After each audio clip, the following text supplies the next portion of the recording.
Namaste to one and all. This is Madhuri. It's Science at your tips. So welcome back to another session of hybridization. Here we are going to discuss about sp hybridization, that also in carbon compounds. So let us take the example here whose formula is C2H2. So what is the name we are going to give for this C2H2, right? So first of all, if you see the number of carbons here, 2 carbons are there. We can write the root word called as ith. Then after that, what we have to write the suffix. Before in nomenclature we have seen already that first of all root word, then if any prefixes are there, whatever the suffixes are there, all together we'll write, that will become the UPSC name of that particular organic compound. Okay, so here how to write the remaining suffix? Just to see, if you have only carbons and hydrogens in any compound, just to check whether it belongs to alkanes, alkenes or alkynes. Alkanes general formula CnH2n plus 2, alkenes general formula CnH2n, and alkynes general formula CnH2n minus 2. So based on that, here it belongs to CnH2n minus 2, right? Cn means nothing but here 2, so here 2 into 2 minus 2, it becomes C2H2. So based on that, we can give the name as ethine. Otherwise, common name we can write here as acetylene. Because it is produced from acetic acid by one type of process. That is a common name. It is based on the origin of the compound. It is based on the properties of the compound, like that. We don't have any particular rule to write that common name, right? So in this ethine, how this sp hybridization is formed and how the molecule is formed, what are the overlaps and all, we'll see that. So carbon electronic configuration we can write 1s2, 2s2, 2p2 because its atomic number is 6, right? But here what happens, it will enter into electronic configuration with the excited state. Electron from s orbital will jump into p orbital. So based on that, we can write star mark for this carbon, and we are going to write 1s2, 2s1, 2p3. 1s2, 2s1, 2p3. In 2s we have 1 electron and in 2p we have 3 electrons. Here in this hybridization what happens, we have written the name as sp, means 1 s orbital and 1 p orbital is going to intermix with each other. So what happens, actually here we have 3 orbitals, p orbitals are 3. But in that only one is intermixing with s orbital.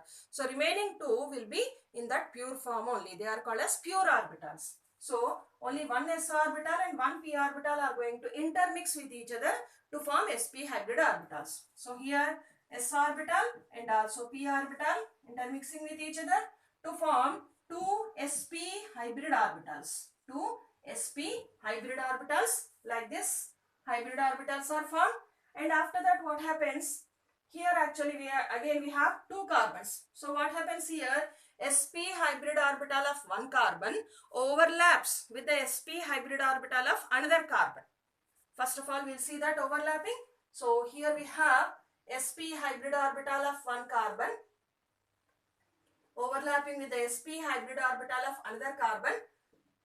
Like this, end-on end overlap is there, because of that sigma bond is formed. Along with that, here we have 2 pure orbitals. So that pure orbitals I am showing here with somewhat darker color. So these are pure orbitals. One orbital here I have drawn, one more orbital I am drawing here. And here also the same manner, pure orbitals, and here also pure orbital. So altogether here we got, in every one carbon 2 pure orbitals are there. Between the 2 pure orbitals also again pi bond will form because of side-wise overlap. Pi bond is formed. Because of end-on end overlap, sigma bond is formed. Sigma bond is the strongest bond that we can show here. Pi bond is a very weak bond. Easily we can break that bond. So pi bond is formed here between this py and py and also pz and pz. Both the sides you can show that overlapping. But it is only one overlap, means here between py and py we have shown up and down. Both of that is called as one type of overlap, overlap only. So here altogether we got 2 pi bonds. Along with that, hydrogens s orbitals also overlap. Where they will overlap? They will overlap onto the sp hybrid orbital of carbon. So here and also here. Altogether how many bonds we got? one sigma bond between carbons sp and sp.